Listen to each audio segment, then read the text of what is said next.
ငါလေး ဘလို့ဖြစ်နေရလဲ ဘောကပါလိမ့်မယ်ဘယ်သွားမလို့လဲ မရှိရရွာကိုသွားချင်လို့ ဟုတ်လားကိုကြီးတို့လည်းအဲ့ဒီရွာကိုသွားမလို့ဒီမလေး ဖြစ်နေလဲလို့ လိုက်မယ်ဆိုရင်လိုက်ခဲ့ပါလားကိုကြီးတို့လည်းကားလာတာလိုက်မလား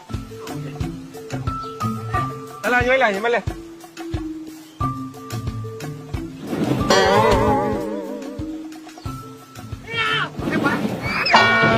ငါကျန်နေလေမေးတာအောင်မေး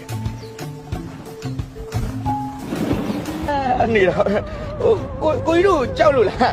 မကြောက်နဲ့နော်